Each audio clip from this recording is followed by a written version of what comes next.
vavaka fiambenana, vavaka fiambenana. Arainao ny alasinainy hatramin'ny zoma isaky ny amin'ny sivy ora sasany alina eto amin'ny pejy Andramoka Izaho Aky Radio. Vavaka fiambenana, vavaka fiambenana. Apokalipsy 1:20 ny andinin'ny faharoa. Ary nahita aho fa indro ny tanàna masina dia Jerosalema vaovao midina avy any an-danitra tamin'Andriamanitra, voaomana tahaka ny ampakarina efa mihaingo eo amin'ny vadiny. Vavaka fiambenana, vavaka fiambenana. Arainao ny alasinainy hatramin'ny zoma isaky ny amin'ny sivy ora sasany alina eto amin'ny pejy Andramoka Izaho Aky Radio. Vavaka fiambenana, vavaka fiambenana. Vavaka fiambenana, vavaka fiambenana. Arainao ny alasinainy hatramin'ny zoma isaky ny amin'ny sivy ora sasany alina eto amin'ny pejy Andramoka Izaho Aky Radio. Vavaka fiambenana, vavaka fiambenana. Apokalipsy 1:20 ny andinin'ny faharoa. Ary nahita aho fa indro ny tanàna masina dia Jerosalema vaovao midina avy any an-danitra tamin'Andriamanitra, voaomana tahaka ny ampakarina efa mihaingo eo amin'ny vadiny. Vavaka fiambenana, vavaka fiambenana. Arainao ny alasinainy hatramin'ny zoma isaky ny amin'ny sivy ora sasany alina eto amin'ny pejy Andramoka Izaho Aky Radio. Vavaka fiambenana, vavaka fiambenana. Vavaka fiambenana, vavaka fiambenana. Arainao ny alasinainy hatramin'ny zoma isaky ny amin'ny sivy ora. Alleluia. Amin'ny vivaliana lehibe indray lasana mpamolalana no amina amintsika amin'izao fotoana izao fa ny benay tena komena aminao eto androany anatin'ity fandarantsika vavaka fiambenana izay rahanao amin'ny fandarana Andramoka Izaho ny mpikambana anatin'ny groupe izay maharesy dia manona fiadanana tompo amintsika tsirairay avy matoky somina ary avana malala fa mahery tsara tolonday tsika rehetrarehetra raha tonga eto da iny tompotsika velonaina soma tsara tamin'ity androany ity dia natotosanyity tontolo andro ity fahasoavan'Andriamanitra daholo izany rehetrarehetra ka miarabanao ary manonona amintsika rehetrarehetra ny fiadanan'ny tompo anapaka anatin'ny fotsika tsirairay avy izay mandray an'izao fandarana izao. Raha tonga eto anao androany dia aza mieritreritra hoe kisendrasendra zao atongavanao eto zao. Za manoka tena resy lahatra tanteraka fa misy raha ilan'ny tompo asy anao ka dia andaontsika tena hoe hifantoka ary haino fa mety ato anatin'izao ny feo an'Andriamanitra, mety hainonao ny feo an'Andriamanitra ka dia iny tompotsika mianakavy maherezatra ny hatrany dia maretatra amin'ny farany.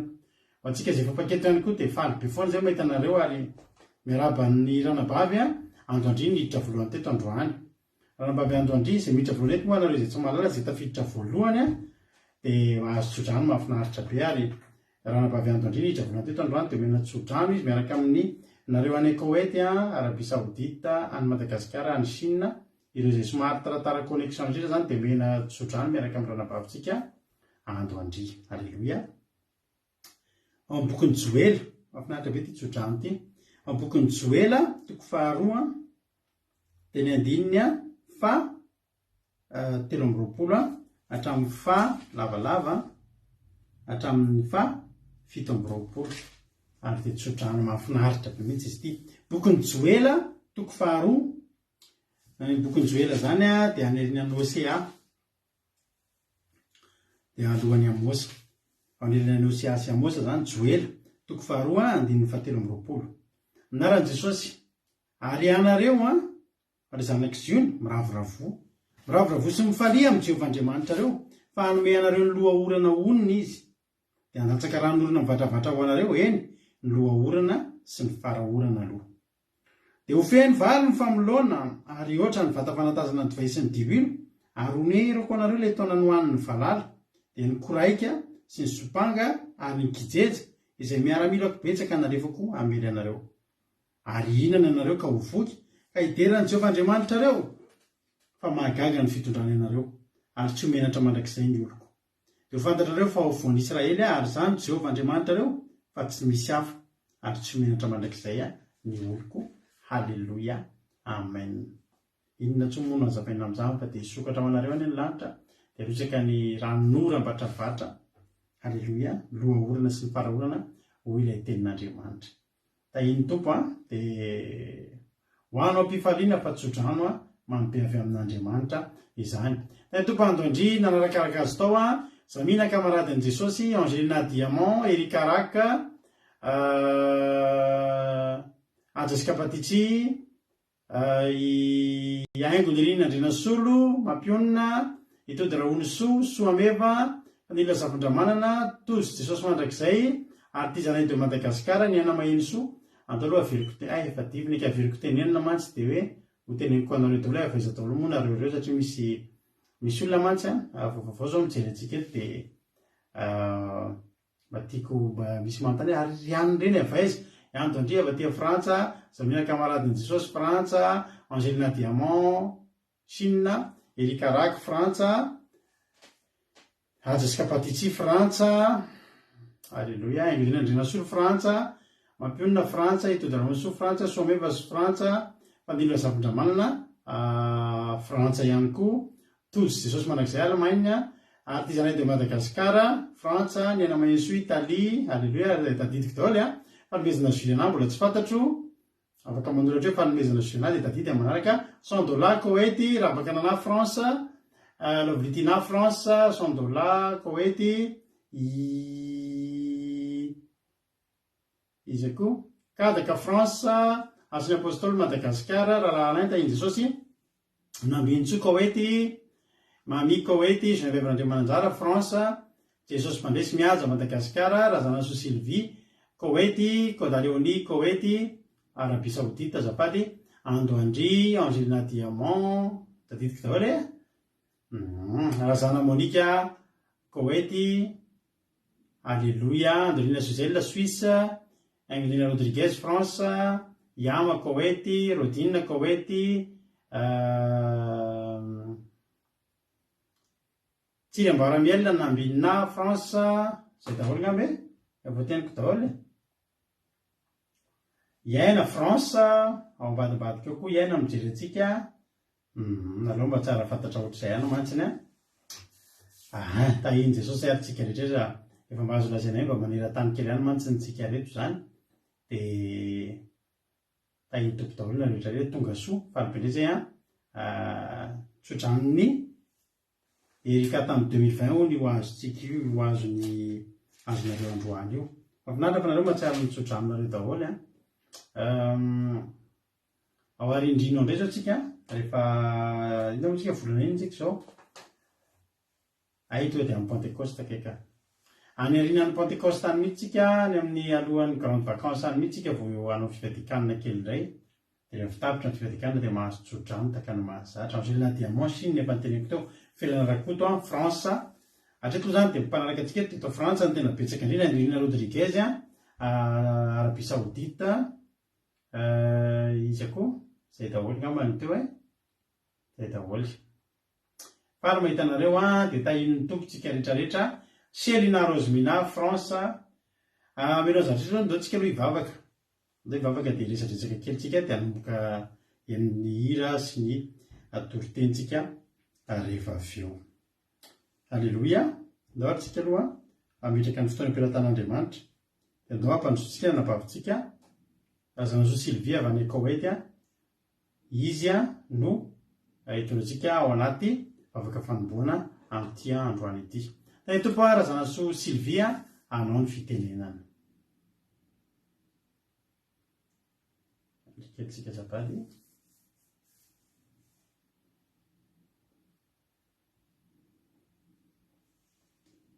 Tahiny tompo pasitera mianakavy, tahiny tompo tsika rehetra zay manaraka vavaka fiambelona amin'izao alina izao.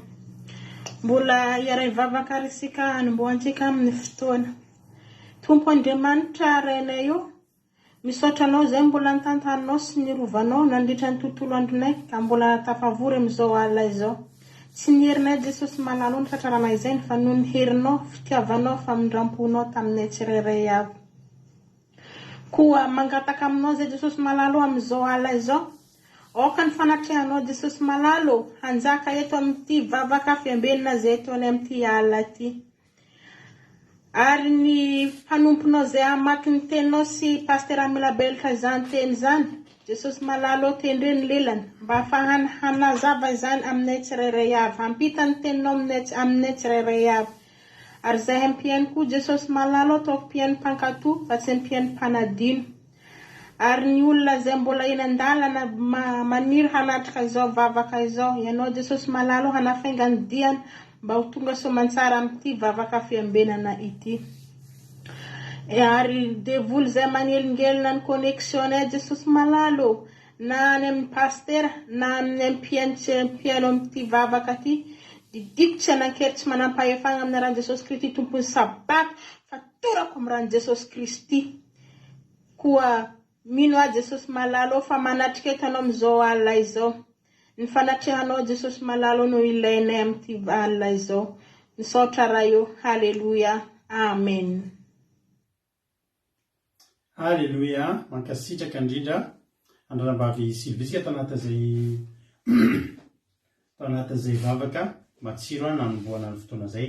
Io koa ranambavy Marina Tiana avy any Canada, ranambavy Manambotsoa eto Frantsa, ranambavy Marijo any États-Unis. Dia tahiny tomponareo tonga soa daholo nareo rehefa tsika moa rehefa eto dia mifankalala tsikelikely eto dia mba tiako koa ny hafantatra nareo izay mbola tsy voatonina teto hoe avaiza moa misy anareo io halleluja. Eno iritsika tafitsika eny toriteny manasanao mihitsy eny toriteny androany entina ifampielezantsika ny toriteny androany dia androany ravina tamin'ny après-midi hariva teo tafaresaka taman'olona zay dia tena kasika be ny foko ny resaka ny fanaovanay.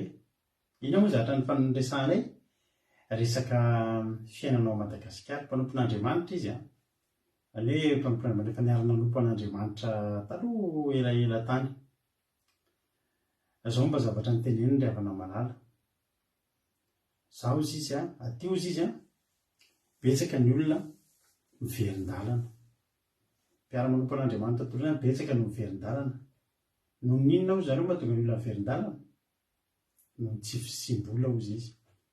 Tena mahantra oatra ozy ny olona dia lasa tsy manana eritreritra ny inona tsony efa-tsy hoe voly. Ahoana ny voly? Aiza ny voly? Aiza ny ahitana vola? Inona ny avaka? Dia tsy manana ohatry hoe verevitra zany ny olona amin'ny fivavahana, dia ohatry ny tena kivo ny olona, tena ohatry hoe reraka ny olona. Misaotra andranambavy Silvio tsika tamin'ny vavaka matsiro dia Jesosy hamaly fitianao mitombo ozitra hatrany dia mitombo fahasoa andranambavy Silvio. Halleluja. Dia ozy izy hoe tena zara tena nakasika anteneniny dia zao hoe zaho ozy izy misy fotoana mandeha mitokana rery miandry feona anjely teny amiko ampahery anah ozy izy. Mpanompon'Andriamanitra izy zaho ozy izy misy fotoana mampahery ny olona fa nefa zaho eo anatrehan'Andriamanitra tena matsapa fa zaho koa tena reraka, tena voakasika ny foko, tena letika tao anatin'ny saiko sy ny foko le teniny hoe Jesosy ao afa zaho hivavaka ho anao, ao fa tena hivavaka ho anao aho ary mampahery anao. Saoran'Andriamanitra moa rehefa avy niresadresaka kely teo dia mba zao ny teniteneny hoe tena courage aho izy niakatra be moral koa ary nahafaly na koa nainao an'izany zavatra izany. Ary tena hoe tena tsapako izy amantsara hoe tsapako anatsiainako ary dia tsapako amin'ny zavatra iainana ihany fa ny azontsika atao dia ny mifampivavaka. Halleluja. Mifampivavaka satria tsy mora ny zavatra iainana rehetrarehetra. Ary fantatro fa faly be koa tena nahafaly anahy dia zao faly be foana mahita anareo eto rery karaka tiana rakotarizaka tahiny tompo Marie Hortensine tahiny tompo mbola tsara be kadaka malala ery karaka tiana rakotarizaka eto Frantsa Ry Hortensine, Koweïty, Guatemala eto Frantsa. Alleluia. Dia faly be ao metanareo fa ny tena mahafaly anahy koa ao ambadika zany izy efa misy fotoana mijery ny fandaranareo eo fa tsy hitantsika eto mihitsy izy ary tsy izy rery tao anatin'ny ray volana zao misy olona vitsivitsy niresaka taty niresaka taminay dia miteny am'izay hoe aiza reo fa elaela mijery ny fandarantsika eo fa tsy hitantsika eo hoe mijery dia ravoravo mihitsy foko metrira zany izy misy fotoana rehefa mba te hampahery-tena dia mijery kely ny fandaranareo eo dia faly be mihitsy dia ozy aho hoe mino aho fa mbola hijery fandarana ianao rapitso dia atolotro manokana ho anao atolotro manokana ho antsika rehetra tiry safidy be mihitsy avany hoe izy am'iretory reto ary no tiako alefa androany mba hampaherezako an'reto rahalasana bavoko zay tena hoe mandalo ady zany fa za mitena anareo androany hoe andao miankina amin'Andriamanitra tsisy ohatry ny miankina amin'Andriamanitra fa raha miankina amin'Andriamanitra sika dia mbola ho avahan'Andriamanitra mbola hitoanavaka antsika Andriamanitra mahereza tahiny Jesosy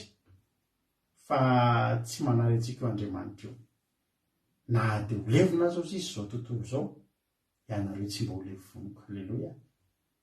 Dia avahan'Andriamanitra itsika menakavy tsy ny any ihany moa no misy ny ady fa nanetiko ngefa manomboka mafy ny ady fa le any hita ihany hoe tena mihoatra ny zaka amin'ny aina ka dia maherezy nareo tsy ny zampirompon'Andriamanitra zany amparezy fa nareo rehetra zay any Madagasikara za moa misy fotoana ampiasaka amin'reto havantsika any Madagasikara ary ranabavy fahombiazana fitahiana ary Marie Charline ary Mihaja sy Alain ary ranabavy Bartel dia tena miteny an-zareo zay hoe tena mafy nareo mafy ny malagasy amin'izany ady zay lalovan'izany fa za mbola mampiry anareo androany fa vitantsika io vitanareo io raha ohatra ka mbola mitohy hiankina amin'Andriamanitra tena ho avahako izy Andriamanitra manompo sy ny tsy manompo dia ny manao ny sitrapoky sy ny tsy manao ny sitrapoky ka za matoky sy mino ary mangataka mba ho avahan'Andriamanitra isika rehetrarehetra naiza toerana misy anao tsy any ihany ngeny mafy ny fiainany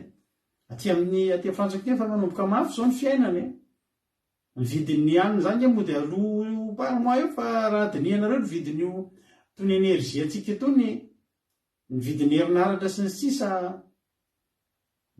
efa lafo carburant ny fiainana andavanandro ankapobeny mihitsy zatra ilaina fa nefa mbola tetena anareo koa naiza toerana misy atsika na iza raha mbola miankina amin'Andriamanitra isika zay ny lakile ka andao atolotra atsika rehetrarehetra ty ary manasinareo koa fa nitolo-tendre foko ny fampahelezantsika momba n'izany fa andao atolotra nareo ampitiavana be tiritoe ny miankina aminao ihany Andriamanitra zany ihany ny tena vaholana tahiny tolotolontsika rehetrarehetra.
anatin'ny irany afatra maherezytsika rehetrarehetra marina be ny tena mampiny hoe io tena efa betsaka ny zavatra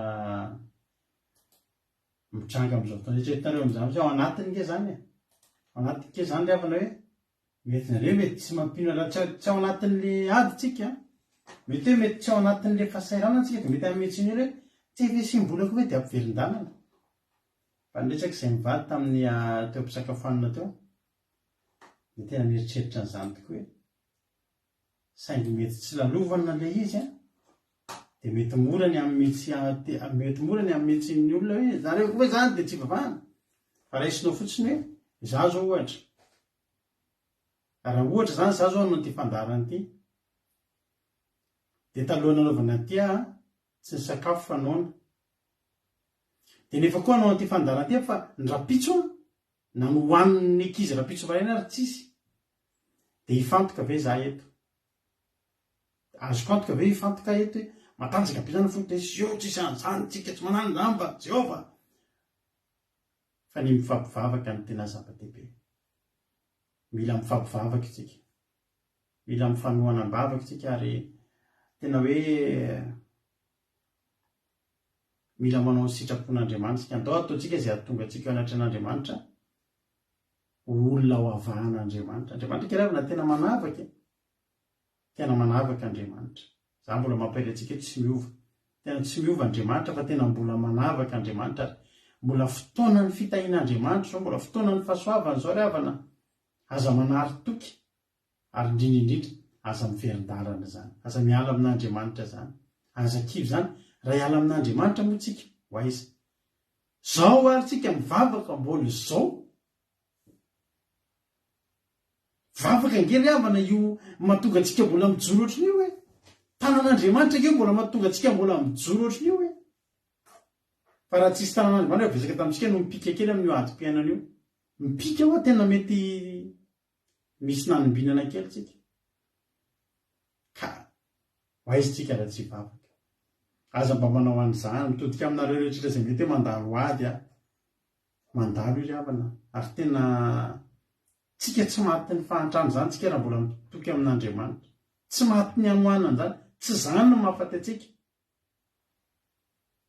hoe maty ny fahantrano ho ny fambany vavaka any ny vavaha mandrakariva de aza mitsahatra de ho hitanao zany tanan'Andriamanitra mahery tena tanan'Andriamanitra mahery ombanao sy ny ankonanao sy ny tokantranonao zany amen teneniko anareo na de ataoko hoe tranotsika io sanatria misy goaka ny tafo efa tsy vita ntsony hoe an'olo tafo fa tena teneniko anareo ampairanareo io fa raha mbola mifikitra amin'Andriamanitra vita an'Andriamanitra na de avy aiza ndirana tsy latsiavy eo amparty misy amin'ny tranonao io mbola tsy manana vola anaovana ny tafo ianao inona ary tena hoe de velana irotsahana io tafo io tsy ry havana malala zany no finoko an'io Andriamanitra io ary ifampaitsika androany anatin'ny toriteny de maharetatra amin'ny farany tany tompo ranaba Marie Charline Kodanila tahiny Jesosy ihany koa fa aniversaire ny batisa ny Kodanila androany mba arabentsika Kodanila aniversaire ny batisa moa raha tsy diso fa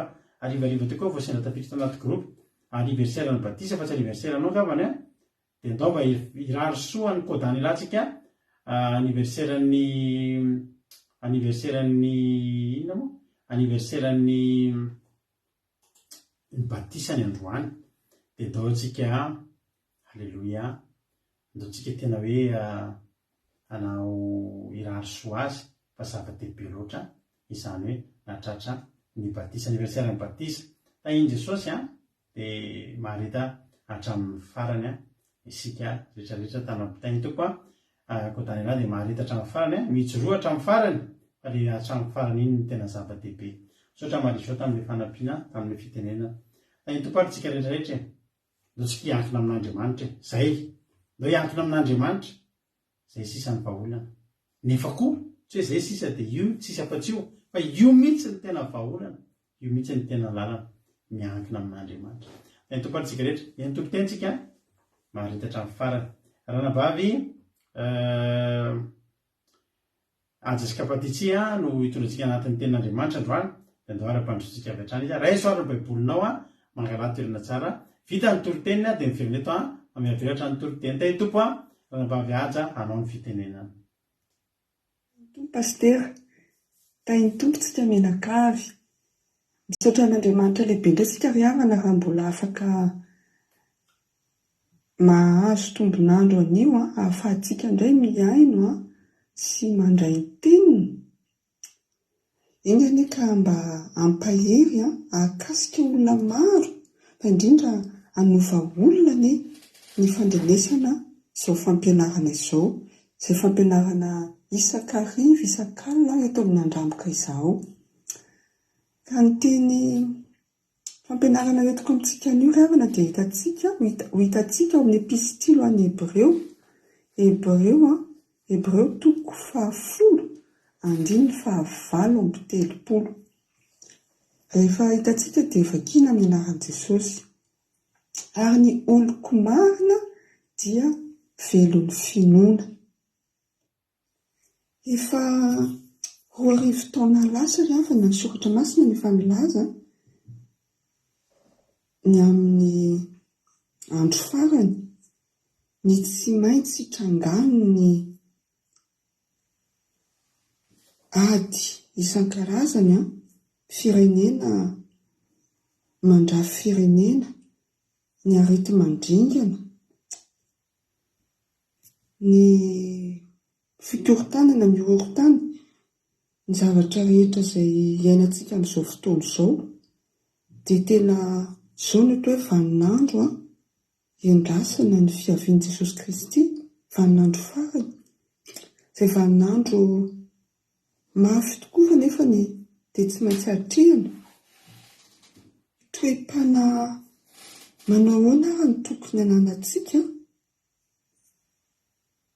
mba ahasahoantsika miatrika izao vaninandro izao, mba ahasahoantsika koa miandry ary manantena ny fiandrasantsika ny fiavian'i Jesosy Kristy any amin'ny raon'ny lanitra. Nampananteny Jesosy fa hoe ny fiadanako izy no avelako anareo. Ary tsika vao avy nankilaza ny Paka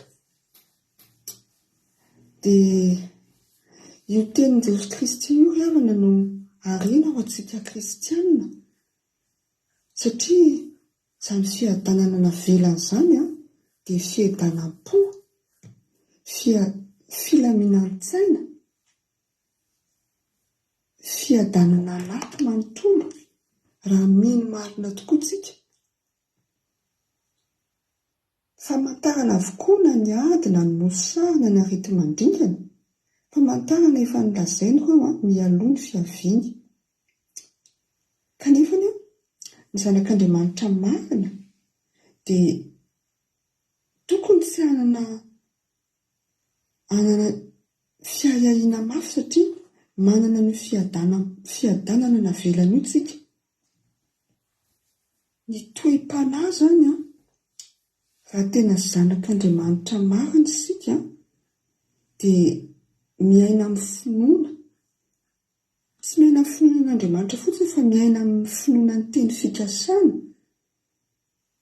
Izany hoe satria ao anatin'ny teny fikasana no nametrahan'Andriamanitra ny tiany ambara sy ny tiany ho tanterahina.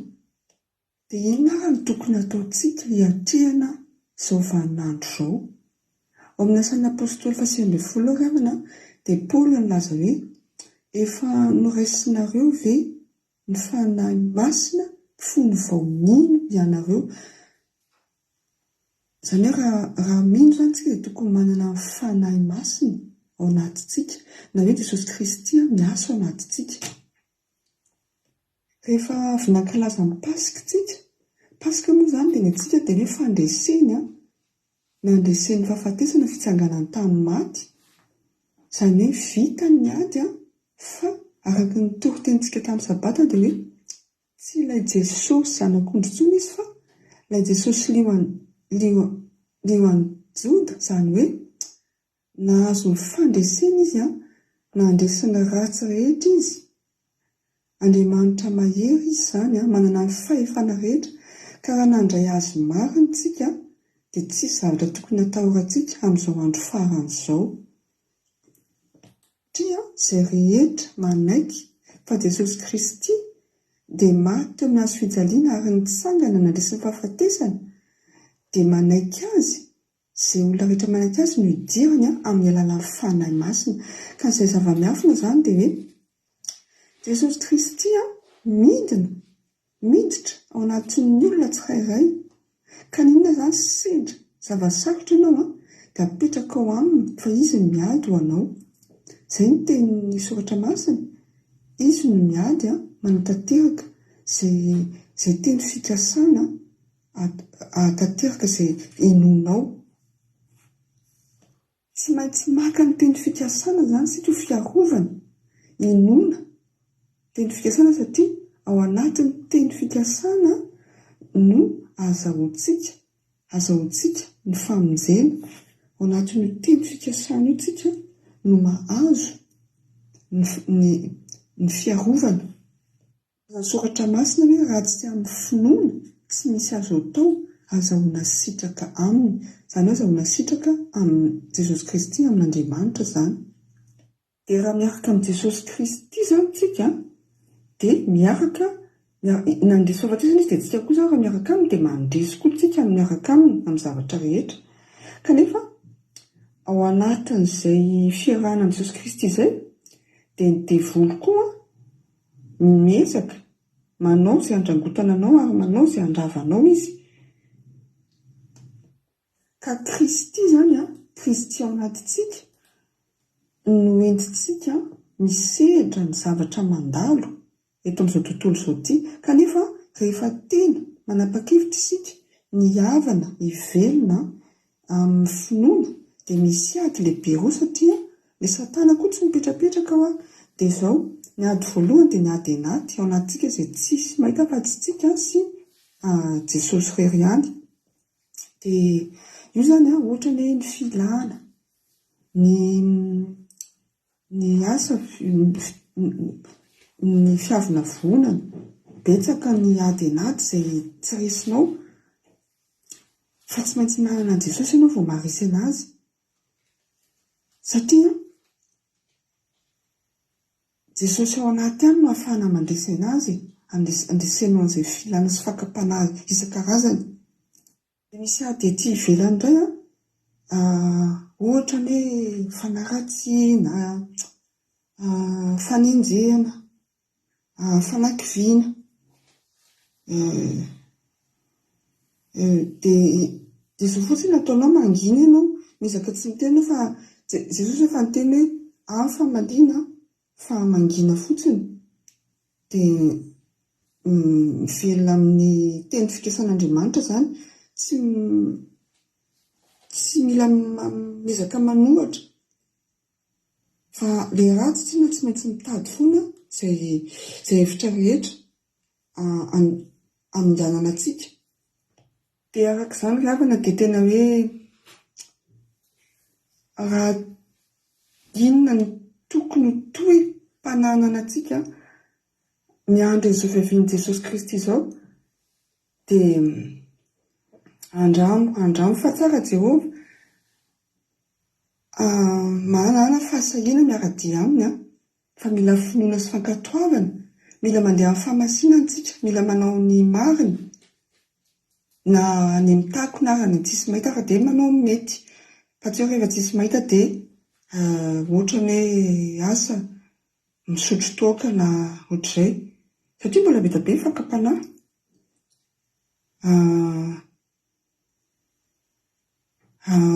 Ohatra ny foka-sigara.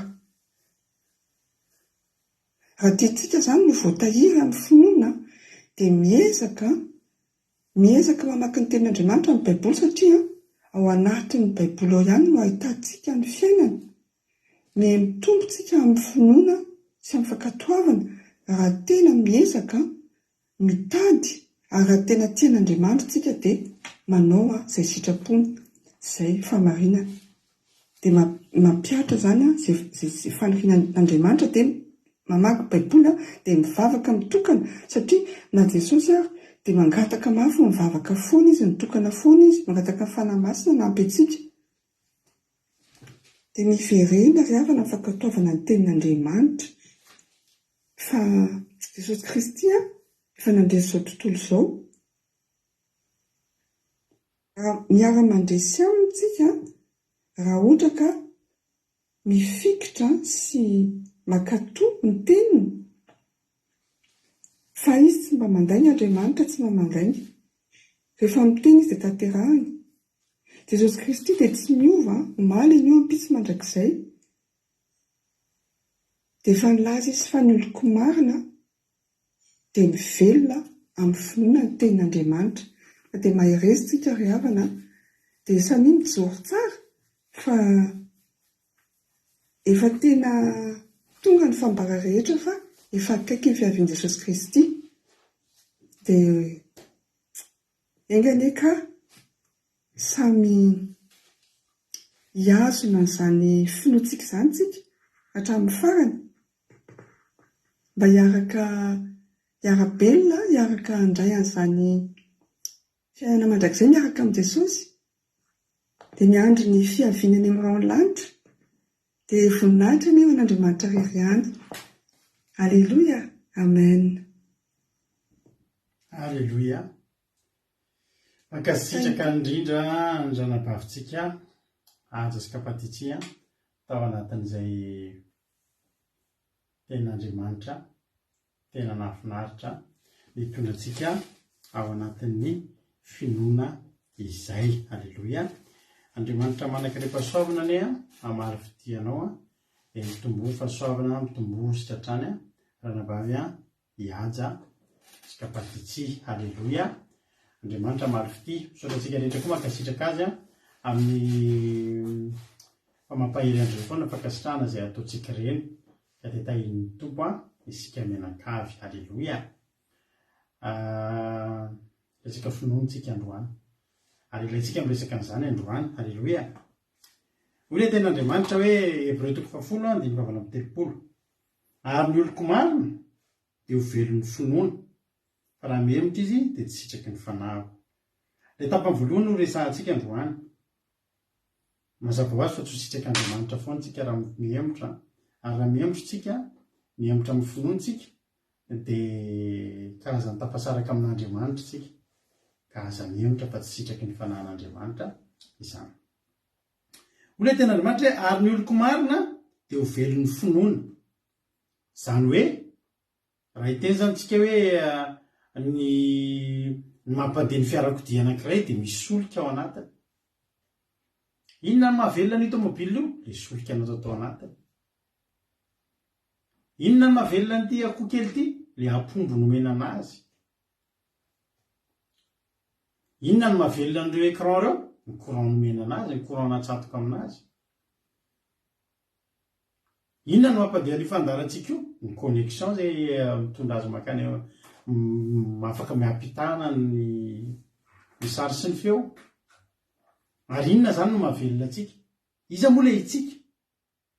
Ny oloko marina, ny oloko ny ondriko ny vahoakako dia isika mpivavaka amin'Andriamanitra. Alleluia. Iza moa ny marina? Tsy nisy marina tsika na dia iray aza. Fa vao tamin'ny herinandro tsika no amarinina tamin'ny rano Jesosy avy eo ambony maty teo ambony hazo fijaliana. Tsy marina tsika fa no amarinina. Alleluia. Ny tenin'Andriamanitra hoe ny oloko marina dia ho velon'ny finoana. Raha vakitsika ny tena ditiantsika ho azy ny dika ny teny io, dia vakitsika ny Habakoka, boky ny Habakoka, toko 2:1-4, tapany 2. Habakoka toko 2:1-4, tapany 2. Hoy ny tenin'Andriamanitra, fa ny marina ho velon'ny finoany. Dia misy roa kely io, dia ry ambany ery misy ohatra hoe ny dikan'io teny io zany dia hoe fa ny marina amin'ny finoana no ho velona. Alleluia. Ny marina amin'ny finoana no ho velona. Zay ny dikan'io. Ny marina amin'ny finoana no ho velona. Izany hoe raha ohatra zany. Alleloia.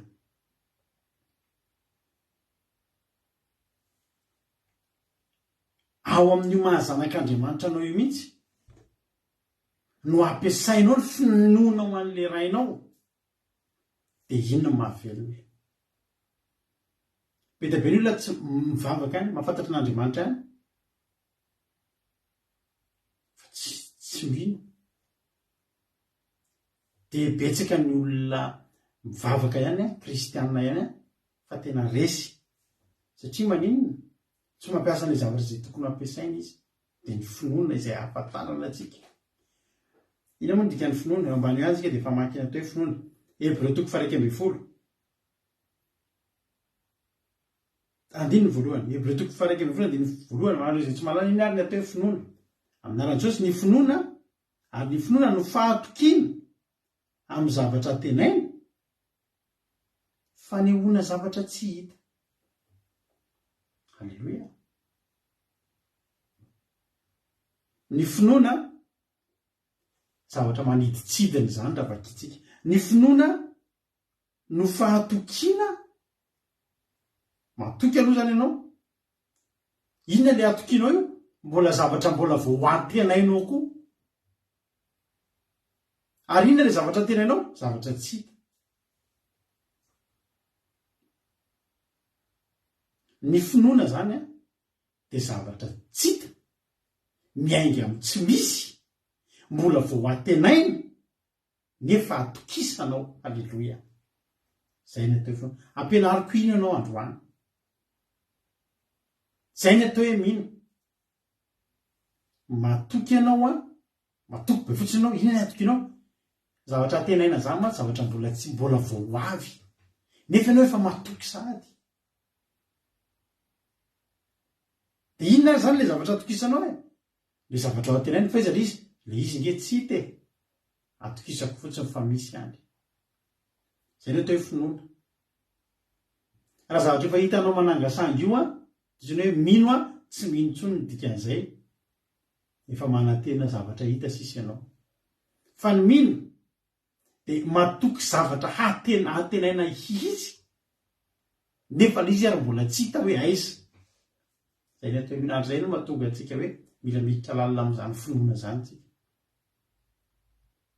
Fa raha tena haintsika ny miaina n'io finoana io, tena tafiditsika. Ary hoy ny Tenandriamanitra, ny oloko maro no velon'ny finoana.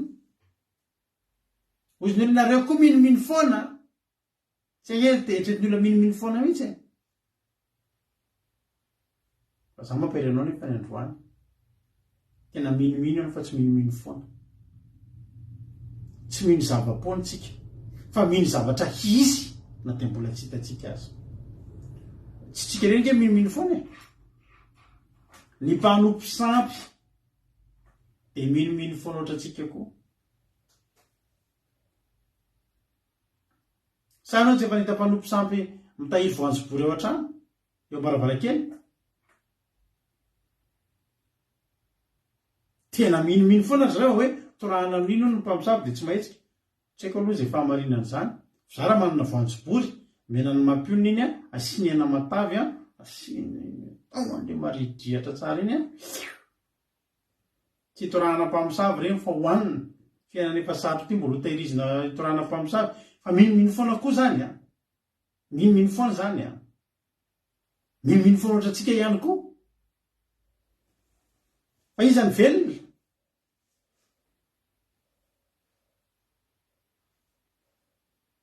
Rehefa teo tendrombohitra Karmela dia nisy karazan'olona roa samy nino, ary ny zavatra inoana eto Andriamanitra. Mpanjaka voalohany 12.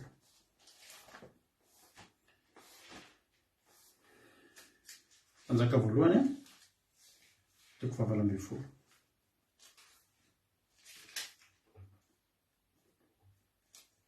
Mpanjaka voalohany 12 androke jerentsika andininy fahaenina amby roapolo. Dia naka vato sombalahy izy izay nomena azy ireo ka namboatra azy. teny azo ny anarany bala hatramin'ny maraina ka mandrapitatao vonany andro izy ny hoe ribalo eno izahay mba manao ohatra antsika koa miantso Andriamanitra tsita miangavy Andriamanitra mba eno fa Andriamanitra tsita raha koa mieritreritra fa bala eny amin'ny rivotra ohatry ny Andriamanitsika Eli koa tsy mahita Andriamanitra ao fa mino koa fa eo Andriamanitra samy ninonino foana rao fa izao Elia nino an'Andriamanitra zay tsy hita natoky sy natoky amin'ilay zavatra tenaina avy amin'io Andriamanitra tsy hita io ny mpaminany ny bala sy mpaminany ny Asera koa izay amin'ny totaly 500 lahy finoana matanjaka izany 500 indray mino zany nino ihany koa miainga amina zavatra tsy hita koa ninony fa niantso izy fa tsisy namaly tena izy mivoanjobory hoano azo itorotorahana nininy zany fa inona nefa rano teto ny olon-komanina velon'ny finoana iza ny maty teto Eli zany mpaminany ny bala Eli tompoko namono ny mpaminany ny bala na mpamono satria nahoana ny finoany any zavatra tsy hita zay natenainy na tondra fahavelomana ho azy fa retsy kosa naninona ray mitondra fahafatesana ho azy mba nino sy niantso ihany sananao defi fa tsy tonga ilay zavatra natokiny tamin'ny natenainy zay zavatra tsy hita ihany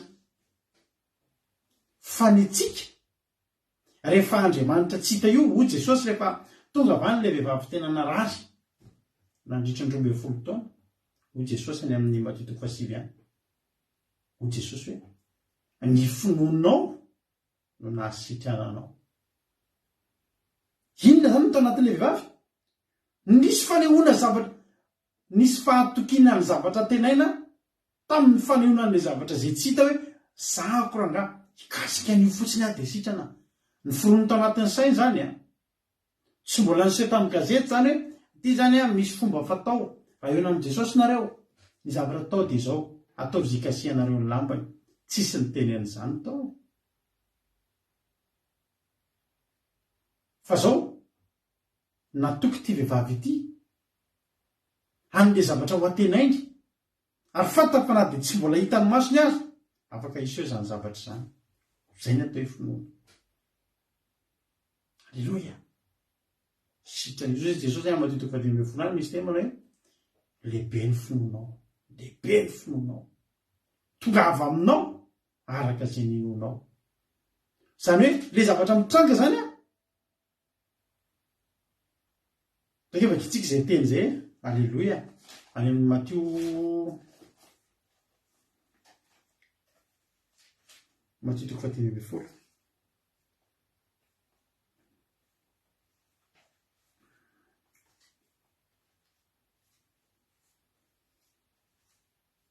Matthieu 7 andiny 7 nanasitrahany Jesosy ny zanaka vavin'ilay vehivavy ka nanita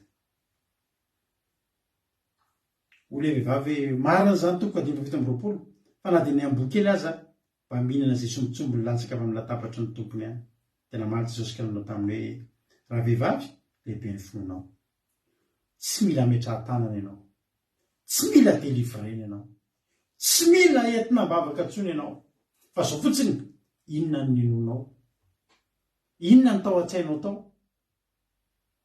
dia tonga avy aminao araka zay irinao alleloia zany hoe zavatra efa tao anatin'ny sain'ity vehivavy ity hoe za na dia olona samy hafa amin'i Jesosy ary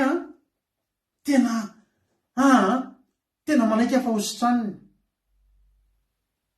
hoy izy Jesosy mialatsiny ozy izy tsy mety raha maka mofo-draza ka manipy azo amin'ny ambokely zao ny tenin'ilay vehivavy tsy problemako zay ambo sy tsy ambo zany alao za ambokely fa za na ny ambo azy dia alao fa hihinana ny zay latsaka avy eo amin'ny latabatry ny tompo zany sy le tenin'i Jesosy ny nasiany olana hoe za ve dia ambokely dia azy tany hoe ambokely fa ny zavatra teniny eny tsy mampanina ny ambokely fa na ny ambokely ary mbola afaka mihinana valina dia sisana valim-bavaka aza raiko zany ngetika ny tsy maninona Jesosy na efa sisana valim-bavaky ny mpianatra any aza no tsiponiko fantatry fahasitrana ny zanako tonga Jesosy Jesosy tena lehibe ny finoanao za tsy hivavaka ao anao tsondry za tsy mila mitsotro ananao kory androany fa inona fotsiny ninonao inona ny herinao tamin'ny finoana dia zay no tonga aminao tsara nge zany ndravany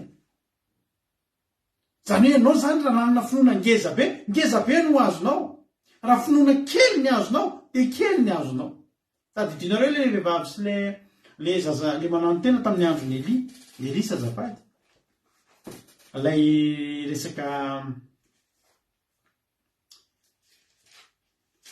tezavo neto zay lay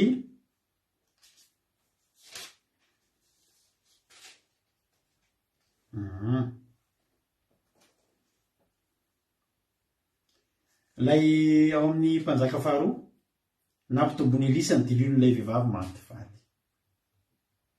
Inona ny problème reto reto? Diloilo.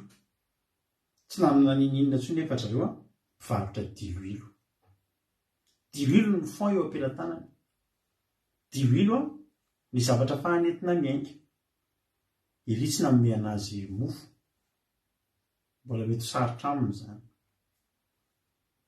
Fa zao zavatra nitranga, vakiko le teny. Nampitombony Elisa ny dililon'ilay vehivavy maty vady. Anisy vehivavy anankiray vadiny zanaky ny mpaminany. Nitanenta amin'ny Elisa hoe maty ny vadiko mpanomponao. Anao malala fa natahotra ny Jehovah mpanomponao nefa tonga ny tompotro saka ny zanako mirahalaho andeviny. Ary hoe Elisa, inona ary ny ataoko aminao? Lazao amiko. Inona aby ny anananao hatrany? Vola vehivavy. Ny ankizivavinao tsy manana ninina natao trano fa tsy dililo ray tavoara-monja. Ary izy andeha mindrambolany amin'ny namanao rehetra manodidina. Dia vilany tsy misy zavatra. Tsy mila valim-bavaka vaman'olo zany ozy Jehovah. Tonga zavatra vidy ianao tonga eo amin'ny Jehovah. Vilany tsy mbola misy zavatra. Tsika riavana tonga eo amin'ny Jehovah aza miankina amin'ny zavatra efa azonao tany aloha tany zany. Ianao ty efa mba nisy ambina menak'olona ty ihany fa sao dia mba hoy izy Elisa, Jehovah Andriamanitra tsy fingeriavana. Jehovah Andriamanitra tena manakambo e.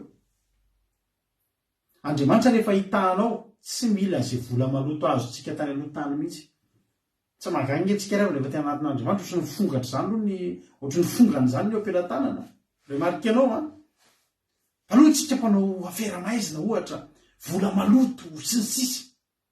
Anatin'Andriamanitra ny mahantra ozy ny mampahantra ny fivavahana. Iny le olona le vao niala le arena dia niala fa matahotra dia nahantra. Zay hoe mampahantra ny fivavahana. Farany andry avelaloha Andriamanitra hiasa eto dia inona zavatra nasian'Andriamanitra entina ndana mindra-bolany tsy misy zavatra ao anatiny ary aza atao vitsy. Zany ngeravy rehefa tokony to dia takatra hoe manao moa zany ny tsisy zavatra isy zavatra ataon'Andriamanitra zany matao zavatra vilany tsisy ninona. Andriamanitra ve amelona antsika amin'ny vilany tsisy ninona ary aza atao vitsy. Zany zao raha olona nanam-pinoana be zavatra mpanotsy eo fa zao ny zavatra nitranga tsy dia ambony tsara ny finoany ty ramatoty. Ary rehefa tafiditra ianao dia kandrindrim-baravarana sy ny rahalahy sisa nalazanakao ary manidina amin'izany vilany rehetra izany dia atokany izay feriny. Ny anaty ao amina vehivavy dia indrindrim-baravarana mba amin'izy amin'ny rahalahy zanany. Ary izy milany tondra vilany ho any amin'ny reniny fa reny kosa nanidina ny dililo. Hoe dililo iray tavoara zany zay le hoe fahatokiana amin'ny zavatra tenaina. Amin'ny zavatra tsy hita ny avana malala. Alleloia. Finoana ny fahatokiana amin'ny zavatra tenaina fanehoana ny zavatra tsy hita. Possible ve dililo iray tavoara? Tsy possible zany ty misy rano ty. Dia ty rano ty ve dia afeno so anankiray. Nefa nijerena fotsiny ny contenance an'izy 1 litre et demi ty tavoahangy rano sotroko ty tsy manana tavoahangy 1 litre, tsy manana tavoahangy mahafeno 1 litre et demi fa lehibe noho izany daholo ny ao. Hoy izy Elisa ndana maka vilany tsy misy ninona dia aza atao vitsy.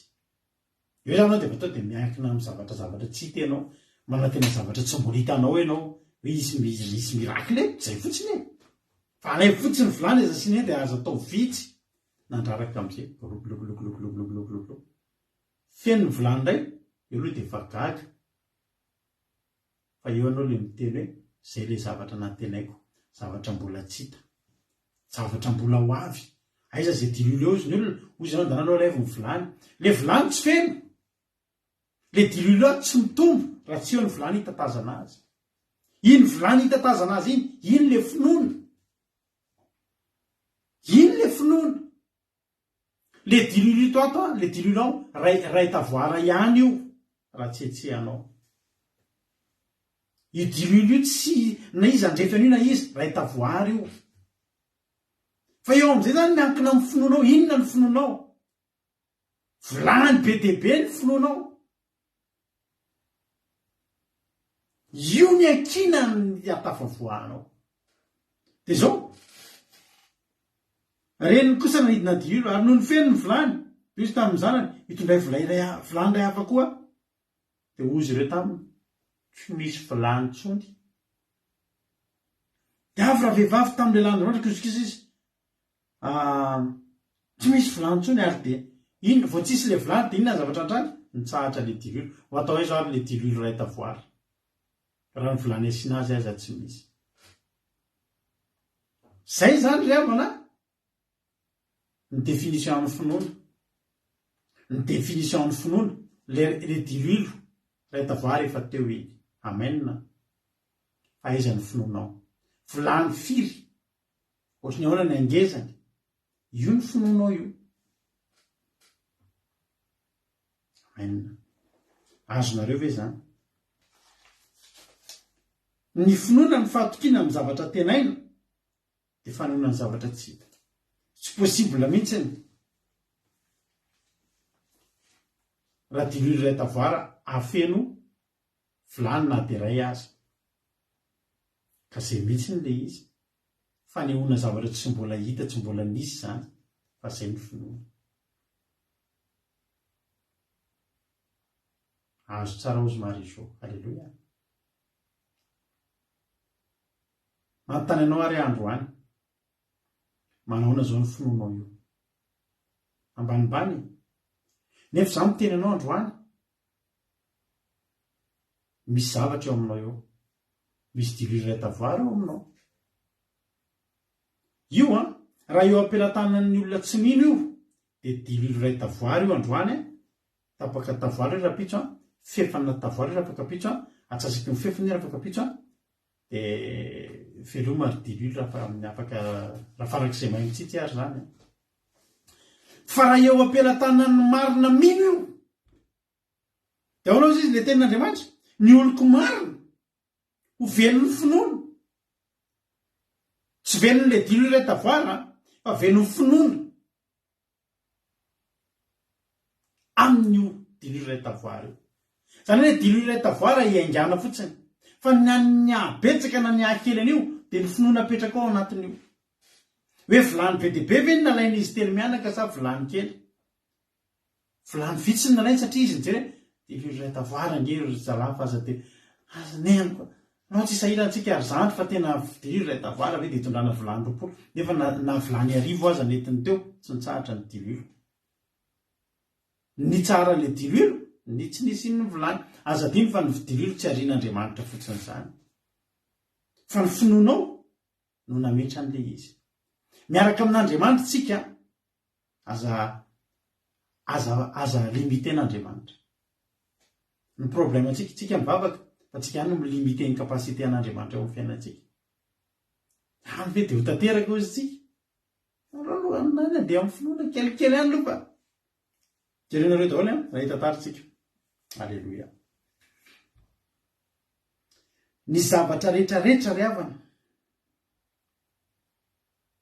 ataontsika amin'ny finoanan'Andriamanitra dia mahavelona daholo tsisy mahafaty na ray azy ny oloko marina ho velon'ny finoana na le teny vakitsika manao hoe ny marina amin'ny finoana no ho velona zany hoe zavatra rehetra izay ataontsika zany amin'ny finoantsika an'Andriamanitra tsisy mahafaty na dia ray azy ninona zavatra ataonao metrahanao ny tokonao amin'ny zavatra tenaina fanehoana ny zavatra tsy hita fa Andriamanitra ny ao ambadika izay zavatra izay Andriamanitra ny andrasanao tsy maty zany tsisy mahafaty fa ny akoatr'izay mahafaty mpaminany bala ny andry ny bala to dia maty satria izy andrasany bala izy ny andrasany ili Jehova ka raha Jehova misy ny andrasanao ambadika le finoana hoe za mino za miandry na dia mezan'ny olona renao taditio Jehova io andrasanao io Jehova io tsy hita resahanao io tsy maty zany ianao jereo daholo ny herin'ny finoana io amakitsika Hebreo 1:20 vakiko andiny voalohany ary finoana ny fatokina amin'ny zavatra tenaina fanoina ny zavatra tsy hita ka zany na tsara laza ny Tolo tsika dia tsy mety ohatra ny Tolo tsika ny Tolo zany dia reo olona taloha tany amin'ny testamety taloha reo nanam-pinono reo ary finoantsika reto tena maivana volomborona raha miohatra amin'ireo teny hoe amizay finoana ny ampataratsika fa ny ten'Andriamanitra nanaovana zao tontolo zao ka dia tsy izay zavatra miseho nanaovana izao hita izao ngeza be zay finoana ny inotsika ny teny fotsiny Jehova hoe misy mazava dia nisy mazava tsy hitatsika izany misy ireo zavatra rehetrarehetra izao Jehova fotsiny ny teny an'ireo dia nisy ireo dia mino an'izany tsika fa raha etitsika hoe inona no natonga n'ity zavatra ity inona no natonga n'ity zao tontolo zao ity dia sahirantsika mino fotsiny tsika anefa evatra finoana nanaterany Abela ho an'Andriamanitra fa natitra tsara no ny anikainy ka izany nanambarana azy fa marina satria Andriamanitra no nanambara azy tamin'ny amin'ny fanatitra nataony ary amin'izany na dia maty azy izy dia mbola miteny ihany finoana teo tsy mbola nisy resaka mihitsy hoe nandefa Andriamanitra hoe izy konkorona fanatitra ry havana ka na sy Abela izy konkorona fanatitra dia izay tiana manao betsaka eo no akasitrahako tsy nisy tsy niteny an'izany Jehova manao fotsiny izy fanatitra fa i Abela teo dia izao no tao anatin'ny Abela izy roa nanao fanatitra voalohany Adama sy Eva tsy nanao fanatitra izany fa i Kaina sy Abela nanao fanatitra voalohany teto an-tany ny dikan'izany tsy nisy nalainy Abela tahaka atao fa i Abela nieritreritra hoe ny ahy tena dia ataoko tsara be ka iny any Kaina vokatry ny tany hoe be dia be tokoa ny izy ny ahako anankiray ny ataoko fa ny ahy kosa aina no latsako halleloia rano latsako dia le ondry halleloia le tena mbola tena le voalohateraka le maharary anahy ino no ataoko izy ary no niteny azy an'izany izy nino fa tena mba hakasika an'Andriamanitra kosa ity fa tena aina mihitsy marary mihitsy any anatiko amin'ny an'ity donc za matoko ozy izy fa tena mba hakasika an'Andriamanitra ty ny ahy kosa tena aina mihitsy tsisy nalainy tahaka fa finoana zany dose za andeha anao mihoatra tamin'ny finoana nazahoany toky nazahoany teny tamin'Andriamanitra ianao no marina finoana ny namindrana inoka tsy arany fahafatesana satria dia tsy hita izy satria nafindran'Andriamanitra fa talohany namindrana azy dia nambara fa nakasitran'Andriamanitra izy fa raha tsy amin'ny finoana dia tsy misy azo atao azo nasitraka aminy fa izay manatin'Andriamanitra dia tsy maintsy mino fa misy izy sady mpamary soa izay mazoto mitady azy Enoka dia niaraka tamin'ny Jehovahandriamanitra eninjato taona nefa tsy mbola hitany mihitsy Andriamanitra miaraka amina fanahy ianao tsy hitanao mbola izy miteny rereny ianao Jehova za nge Jehova tianao nge za io Jehova tena mahafinaritra ny miaraka aminao tsy hitako hoe izy ianao fa zao fantatry fahety ianao miteny rery eninjato taona nalain'Andriamanitra izy ryavana amin'ny farany eninjato taona ianao miteny rery eninjato taona ianao miresaka amin'Andriamanitra zay tsy hitanao finoana ho tenin'Andriamanitra tonga dia tsy maty izy vokatry n'inona vokatry ny finoana an'Andriamanitra sa manao ratsy ianao ka na dia izy rery azany eo satria fantany fa eo Jehova finoana zany hoy izy Jehova izao alaiko amin'izay potra tamin'ny amin'izay Jehova tamin'ny kalesy afo dao alaiko amin'izay evenao izy izy ny Jehova zany Jehova izay niarahanao hatramin'izay ozy izy zao hitanao hatramin'izay ninonao fotsiny androany hitanao halleloia finoana nanamboaranao asa amin'ny fiaramonjena ny ankonana fa natao ohatra izy rehefa nitoroan'Andriamanitra hevitra ny amin'ny zavatra izay mbola tsy hita Koa izany no nanamelona izao tontolo izao tsy nahatongavany ho mpandova amin'ny fahamarinana araka ny finoana. Mba raisinareo nge ry havany ny fahafahambaraka ny noa raha tsy Jehova nanaovana an'io, raha tsy noho ny tahotra ny Jehova nanaovana an'io samy fiara io. Tahaky ny ahoana no mety ho tahotra. Dia misy ny olona taloha le manao invention reny, dia ohatra hoe mahita ohatra hoe taloha efa nisy nanamboatra roaplanina fa le vatabeany ny vita mbola ny anaty musée any hoe io ny paozina roaplanina taloha seka ao atao fa ny olana tsy nety niainga izy, tsy hitany fomba hanainganan'le izy hoe ahoana ny ampanidinana nyity roaplanina ity, maty any le nanao azy. Misy zany tena misy zany. Dia mba ohatr' izany nge no ary avana raha tsy tamin'ny finoana an'Andriamanitra. Zay tenako hoe raha mbola Andriamanitra koa ny inonao, tsy maty zany ianao, tsy afa-baraka zany ianao, fa le zavatra natao le samy fiara tena nilaina tokoa. Ozy tena Andriamanitra hoe ahita zavatra mbola tsy hita ianao, inona le zavatra mbola tsy hita? Le orambe mivatravatra. Mbola tsisy olona ngira tsy tamin'ny andronao ahy fa tonga tokoa le izy. Nefa izy namboatra le tamin'ny finoana. Fahafahambaraka ho ateo raha tsy Jehova ny andrasany hoe tena hatramin'izao sika io zany samy fiara nataona lehilahy anankiray laza fa nisy isony zany olana zany. No amo ny anarany, hitanao misy le ino mo filazany le ina moa ranambavy nareo any Italia any le tour le ina mo filazany le tour le mitsingevana iny. Tsy mitsingevana fa le mivilana. Ina moa izy iny? Tour de Pise, Tour de Pise moa izy iny, le tour le mitongilana iny, nampomena any tantaran'izy iny rehefa tena nandinika an'izy iny aho. Izy iny nisy olona nanamboatra, dia rehefa nisy nanamboatra izy iny dia rehefa vitany amin'izay le ambony tonga ambony be le tour dia niletsy le izy ohatrany le trano eny amin'ny bypass reny zany. Be ny trano eny manao trano eny amin'ny bypass moa tsisy étude tsisy nina fa ty vidy tany eto amin'izay dia totofana dia asiana trano. Dia be dia be ny trano hitako niletsy eny amin'ny bypass. Dia io Tour de Pise io koa any Italia misy an'izy io mba ohatr'izay ihany koa. Na vita le izy dia nitongilina seky ny enjera, nitsoka le rangananao azy. Hitanao tsara zao fa misy an'le hoe Tour Eiffel. Dia Eiffel, monsieur Eiffel no nanao anazy. Dia asiana soratra mihitsy hoe androany tamin'izao 1800 zao no natomboka na 1902 moa izay na 1898 zay nanomboka nanomboana ny Tour Eiffel. Dia mipoitra mihitsy ny anaran'ny Eiffel. Dia tia atao tampidorana anarako na raha nyity tour ty satria alaza be ty tena nisy airanako. Fa le Tour de Pise iny le tour le lahy le manao ohatr'izao zany. Izy iny lazo nge ty zavako sary nareo raha ohatra sendra misy vola tsy mahita nareo laso aloha. Alleluia.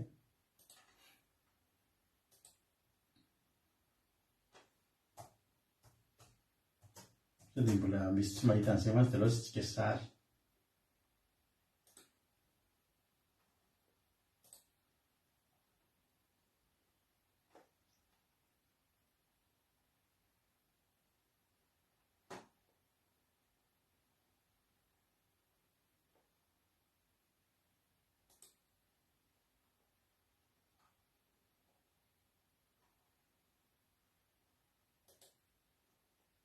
Io izy io. Tenareo tsara io izy io. Tenareo io. Io any Italia izy io. Izy io ity izy ity. Izy io dia mitongilana. Mitongilana zany. Io any Italia any misy an'izy io mba rehefa mandalo any Italia nareo dia mba mangala sary eo mba souvenir fa eo daholo ny olona izay mandeha any dia tsy maintsy mba mijery an'izy io. Dia izao ny zavatra nitranga.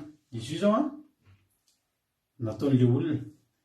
Dia rehefa tonga izy, rehefa vita izy io dia niletsy. Dia lasa nitongilana. Dia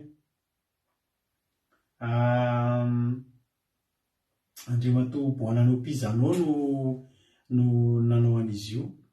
Fa zao nesorony toaingana ny anarany vao nitongilana le izy. afa-baraka ao izy izy fa tena zavatra ratsy be ny vitako aloha solonety mianarako fa sao dia afa-baraka amin'ity zavatra ty aho izy izy dia lasa izy nitsoka tsy hitan'ny olona, tsy hitan'ny mpanao gazety, tsy hitan'ny olona fa navelany teo izy zavatra satria natahorany rodana. Nefa ny ankehitriny anisan'ny zavatra malaza indrindra eran-tany izy io. Eo daholo ny olona maka sary, eo daholo ny olona no zay ohatry ny Tour Eiffel any izay maka n'italitsy makeo ohatry ny manenina. Dia inona zany ny zavatra tiako hatongavana? Ino azy zany raha tsy tamin'ny finoanan'Andriamanitra no Andriamanitra tena hoe ataovy io fa ilainao io fa isorany be rano be fapoloana sy fapoloalina.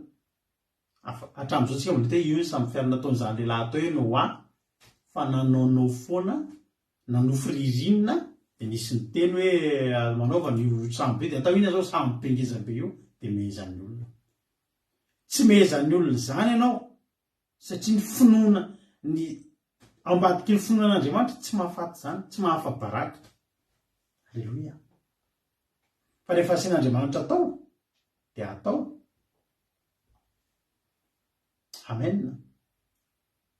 Tsy mahafa-baraka zany. Finoana ny nanekeny Abrahama rehefa natsoina hiainga kany amin'izay tany ho azony olova ka dia niainga izy nefa tsy fantan'izay alehany.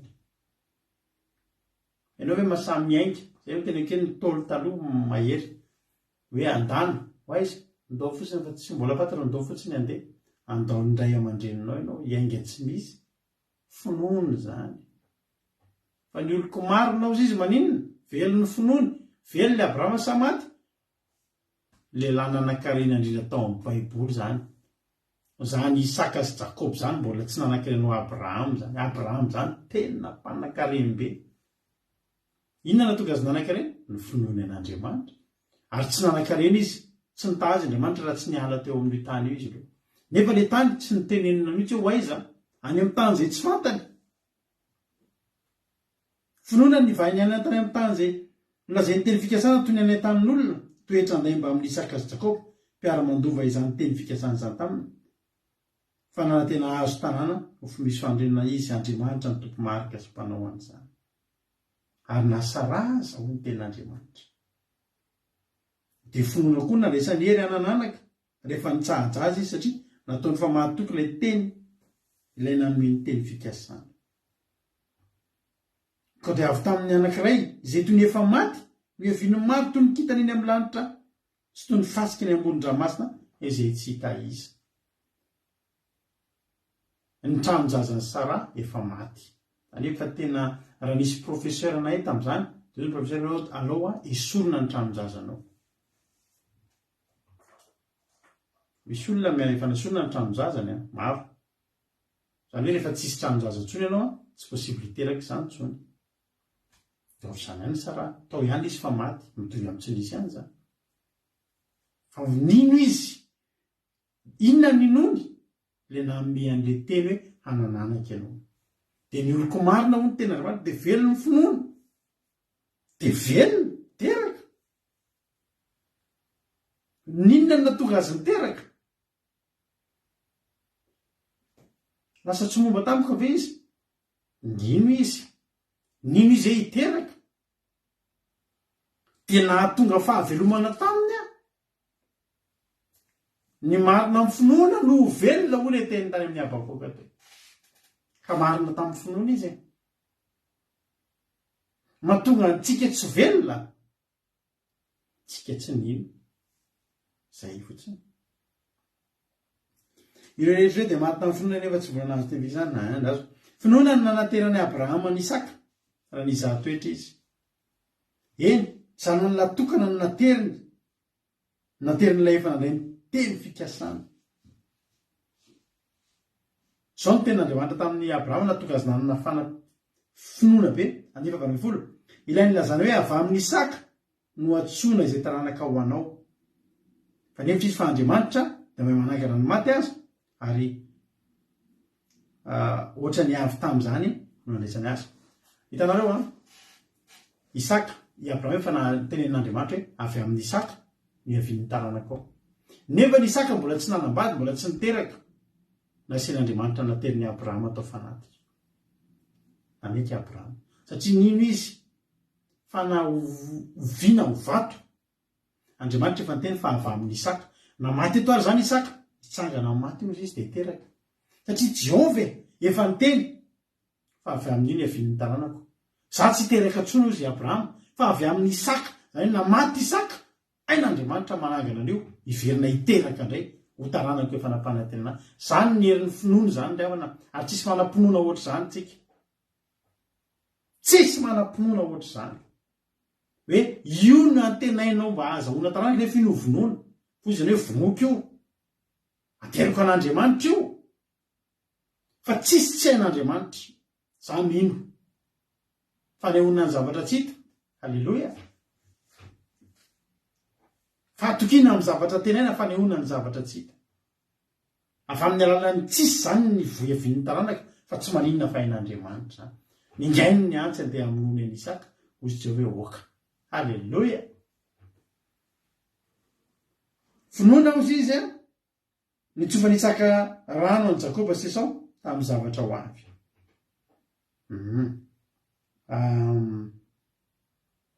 no tsika hijery hafa indray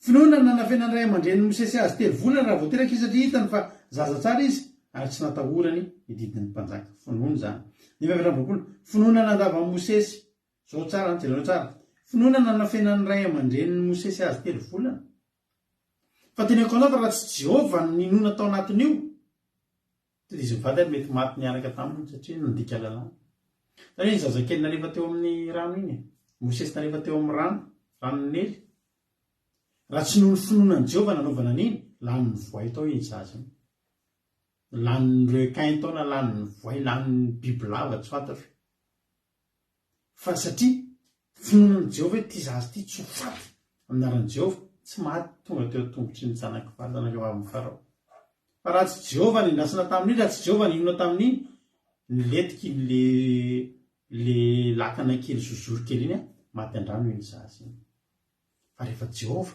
ny oloko marina veriny finoana tsy mahafaty ny mino an'Andriamanitra tsy mahafaty ny miandry an'Andriamanitra halleloia finoana no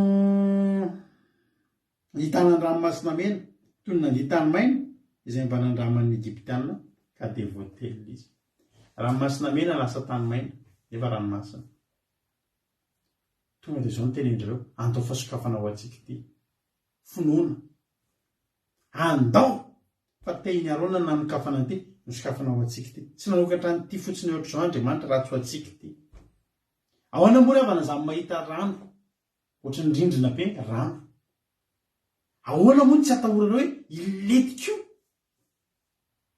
hoe ikatony io rano finoana sisa no nitazo na vitandriny nandeha tamin'ny tany maina tamin'io mba nandeha ny Egyptianina natao ariny hozy Jehova hoe nganareo manana finoana zaka ny andrasinareo nareo tsy ao anatiny letika ny rano nga ny Egyptianina nanana finoanan'i Jehova ny mpita teo ny zanak'Israely nge nanana finoanan'i Jehova ny oloko marina velony finoana fa ny oloko tsy marina maty ny finoana zay nieritreretiny neka ho angalariny nga Egyptianina afaka ino an'i Jehova zany reka manana ny Andriamanitra hoe voatsara tamin'iny alina iny voatsara tamin'ny Pasika izy tsy ny aro azy izy ny anokatra ranomasina ho azy isika manana Andriamanitra mpanokatra ranomasina ny lalana lehanao andehany rehefa sokafan'Andriamanitra lalana mampirany le anabavindresaka tamiko teo le nataotra hoe matahotra sao dia misy olana le zavatra ho atao raha olo-kafa io dia matahora fa raha ianao aza matahotra fa ny sokafan'Andriamanitra ho anao io ranabavy zany ranabavy vondresaka tamiko teo pisakafanana variva teo mahafantatra ny tenany zany olona any matahotra raha anao an'io sao dia andana ataovy efa ny sokafan'Andriamanitra tany maina ny andehananao fa raha misy olona orinanao mandeha amin'io ka tsy mino an'i Jehova akory tsy nahazo ny teny fikasana dia mikatona ny rano tao ahoana moa fa ianao mandeha amin'ny anaran'i Jesosy zary avana rehefa vomelona aminareo fa ada amin'ny taloana nanan'olona kosa efa nitenenanareo teto foana moa zany nanomboka nivavaka ozy nareo dia izao ny zavatra nitranga nanana moto kely ray izay raha tamin'izany ohatra manana tomobile dia tonga dia ozy ny olona hita ty carte grise io atao antoka dia any amin'ny tompotrosa ny carte grise ny tomobile io. Io nefa tsy maintsy amidy a mba hahafahana manana fonce amin'ny liana trosan'olona. Dia hitranao zany hoe mivarotra tomobile ianao tsisy carte grise, tenenina le olona hoe anao avy aloha vola dia mba alaiko le carte grise, fa misy olona anakeo. Iza ny olona hividy an'izany?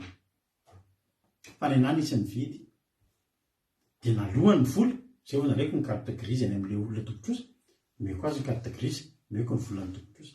Iza ny afaka hividy an'izany hoe tomobile tsy misy carte grise? Za afaka, satria za velon'ny finoana. Natoky an'Andriamanitra hoe ty lalana men'Andriamanitra. Ny sananao taratasy tamin'olona moto ako tamin'izany, moto ray, mba olona 40 anaovako taratasy. Ty mo fa raha tsy voalohako ny volanao dia lasa anao ty moto ty. Dia mahita ny anak'izay, raha tsy voalohako ty tobile iny, dao mihitsy anao taratasy eny am-presa, lasa anao ty tobile ty moto ty. Taingina moto zany efa moto amin'ny finoana fotsiny koa zavatra tsy hita. Efa tsy hanatrony. Fa raha tsy Jehova ny lasako tamin'izany ny seho gazety angamba. Firy riavan'izany promesse nataoko taman'olona fanekena tany amin'ny polisy zany. Za rakoto salama Jean Renal Manjaka Rado Arifetra. Teraka ny zao monina ho tompony karakondro larina fa zao. Dia manaiky marina fa hanananao vola zao million ary alohako eo amin'izao. Fa teneniko anao tamin'ny finoana fotsiny zany, tsisy vola, tsisy natenena an'izany hoe aiza ny andoavana an'izany, fa dia zao fotsiny Jesosy za mino anao dia natao ny taratasy soniavina legalizena rehetrarehetra. Za tompoko dia manaiky fa nanao antika raha tsy voalohako amin'ny alina dia malalaka ianao ka hatraoa vita taratasy amin'ny finoana daholo zany. Fa mahavariana ny finoana tao tanatiko hoe andohan'ny vola io amin'izao, mahavariana fa hita ilay vola nandoavana azy tamin'iny fotoana. Raha tsy Jehova ny noko tao anatin'izany, efa niseho gazety tamin'ny gazety ny nahitanareo ananga ambany. Na rehefa le misy resaka ho amin'ny tidy ireny hoe iangaviana zay mahalala an'ity raha ty toerana itsy azo farany tato ananina, ampandreny gendarmerie akaiky azy indrindra, na tsy ho aingana ny telefonina zao, efa zany ny nahitanareo ananga ambany. Raha tsy Jehova ny nandrasako. Fa zao ry havana, ny oloko marina velon'ny finoana. Nataoko reny efa nanomboka ny bavaka tamin'ny finoanan'i Jesosy. Ry havana, ny finoana koa ny asitrana anao raha anaiky ninanao androany. Inona ny zavatra lalovanao? Sahianao ny zavatra azonao atao zao. Raha tokony hitomany ianao noho ny olana, mbola misy zavatra tokony azonao atao, dia mana lehibe ny finoanao. Hoy Jesosy hoe lehibe ny finoanao.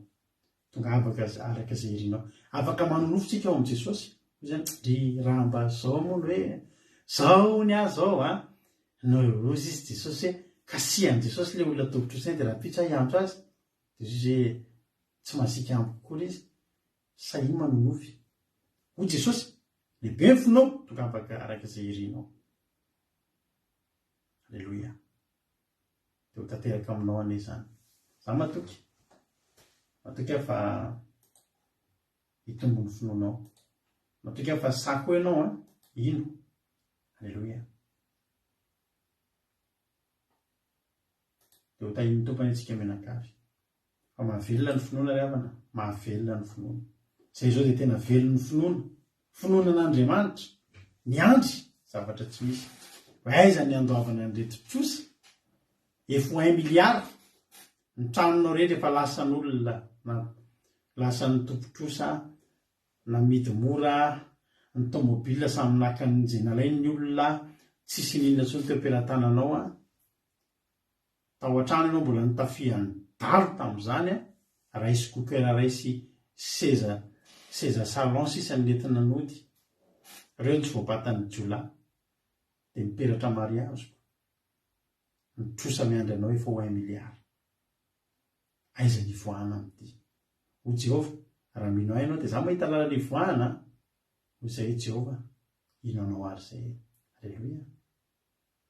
Fa tsapanay zany hoe ny oloko marina ho velon'ny finoana. Ianao koa afaka velona. Sahi manonofy dia ndao ino an'Andriamanitra ataovy lehibe ny finoana aza mitondra vilany vitsy fa vilany betsaka. Fa raha vilany vitsy ny ataonao dia vilany vitsy dililo vitsy ny tonga eo fa ataovy amin'ilay vilany tsy lany laniny ireny fa hirotsaka tsy tsahatra ny diloilo. Hotahin'Andriamanitra ny antsika rehetrarehetra ivavatsika aorian'ny tira ity meno finaritra daholo.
Misaotra raino ny fandrenesanao ny antsoantsinjanakao avy ao anaty andavanandro.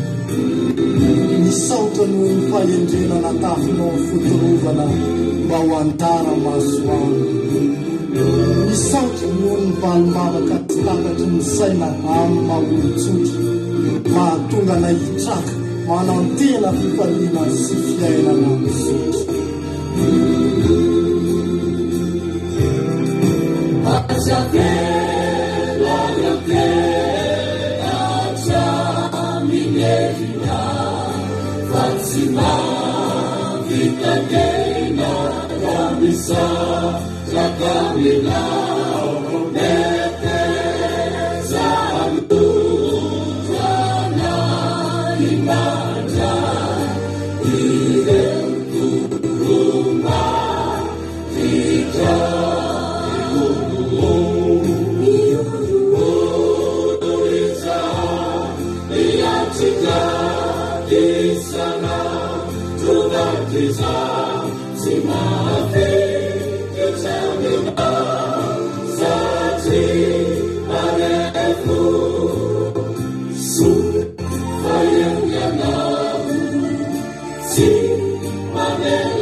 isika amin'izao fotoana izao hisaotra an'Andriamanitra. Halleloia. Ny amin'ny teny izay nomeny antsika ravana. Ianao io koa tokony ho velon'ny finoana. Andaontsika iaina amin'ny finoana an'Andriamanitra. Aza miandry zavatra hitanao, hitan'ny masonao. Fa raha hiandry zavatra hitan'ny masonao ianao dia tsy finoana ny anaran'izany. Andaontsika hianatra ino zavatra izay mbola tsy hitan'ny masontsika. Mbola miteny anao mihitsy ary andro any andao ino zavatra tsy mampino e. Efa reny zavatra tsy mampino ny olona reny intsony. Ianao mbola samy ino satria Jehovah no andrasanao. Jehovah no andrasanao. Nisy fotoana nanao fanahitra Abrahama ry havana. Efa alina ny andro. Tokony any amin'ny efatrora ny idina ny afo raha ny tokony fanao andavanandro. Fa tsy mbola ny idina ny afo fankasitrahana. Faneretany Abrahama teo ry havana hatramin'ny alina satria fantany fa tsy maintsy hidina Jehovah. Ny fomba fiteny Andriamanitra tsy andro ny hafa androko. Fa za miteny anao, Jehovah tsy hahinony ny olona ntsony, atao hinotsika. Fa mbola mahavelona ny andrasana an'io. Mahavelona ny finoana an'Andriamanitra. Aza kivy ndao hiandry an'Andriamanitra izay. Ndao hino an'Andriamanitra. Miainga amin'ny zavatra tsisitsika. Satria ny Andriamanitsika mihitsy tsy mbola azotsika tsapahi-tanana. Fa eny amin'ny rivotra izy no miasa. Fa mbola teteny anao koa hoe mino azy ry havana. Fa tsy maintsy tonga Andriamanitra. Misaotra Jehovah. Misaotra anao zay tamin'ny teny izay nomenao androany. Tena mahery zay Jehovah Andriamanitra. Aza velanao hiala ato anatinay izany finoana raisinay teto izany Jehovah Andriamanitra. Fa tena tahio zahay tena hoe anana finoana. Tena hoe finoana mahirisika sy finoana matanjaka. Ahafahanay Jehovah Andriamanitra mandray zavatra betsaka. Mandray zavatra ngeza satria lehibe angenao Andriamanitra. Lehibe angenao Jehovah.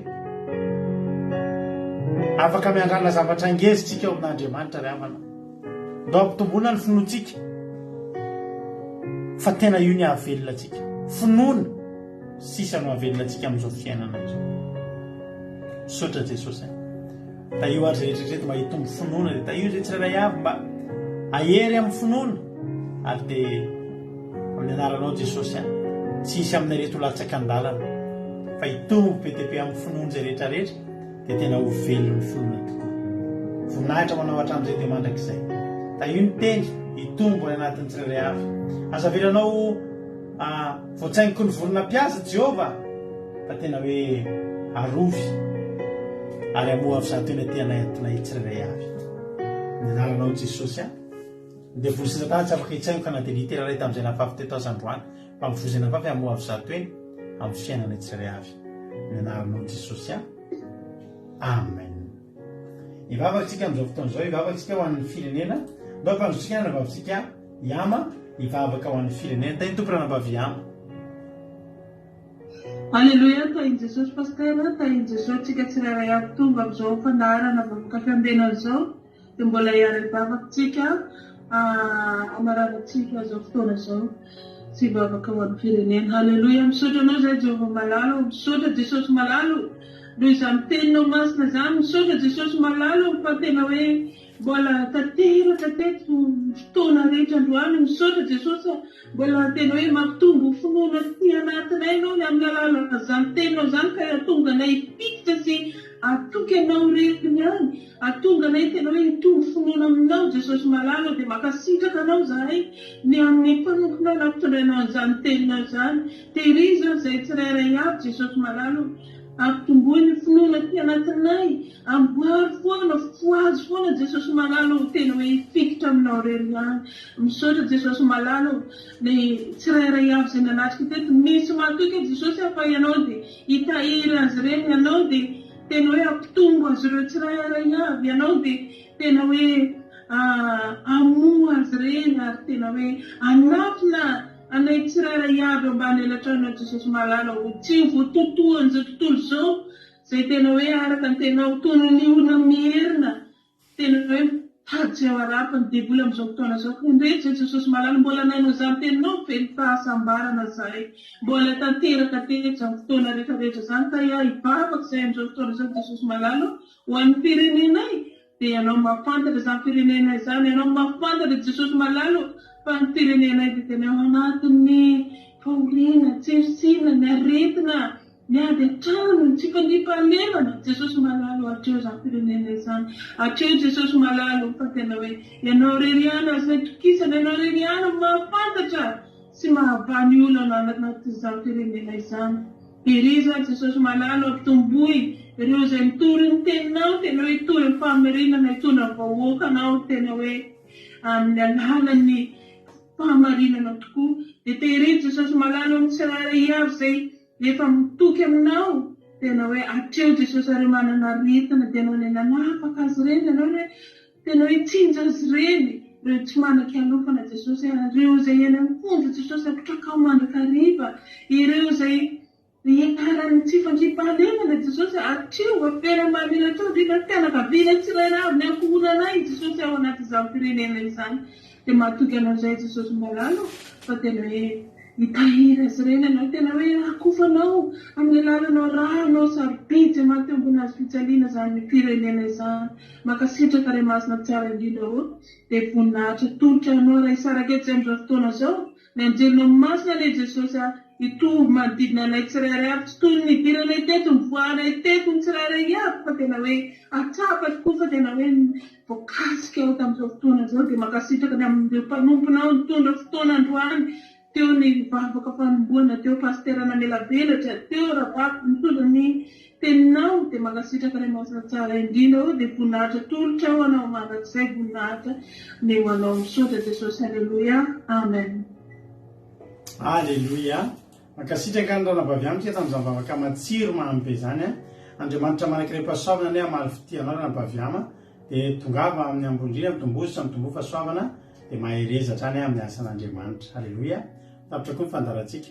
Raha mbola sika amin'irao alandra izao dia eo netondratsika rapitso alina tahaka izao rapitso aloha amin'ny 3:00 dia tongetontsika miaraka amin'ny groupe izay maresy anatin'ny fandarana takariva mahafinaritra irahana amin'ny groupe izay maresy io manentana anao ao ny mitarika fotoana isy ny tondra tenin'Andriamanitra amelibelona fanahinao amin'ny 3:00 dia amin'ny 7 sasany alina takamazatra miaraka amin'ny ketronay miaraka amin'ny ekipa hafa manaraka misaotra ny ranavavitsika ranavavy Sylvia vavaka fanomboana, ranavavy Aja tamin'ny toriteny, ranavavy Ama tamin'ny vavaka ho an'ny firenena.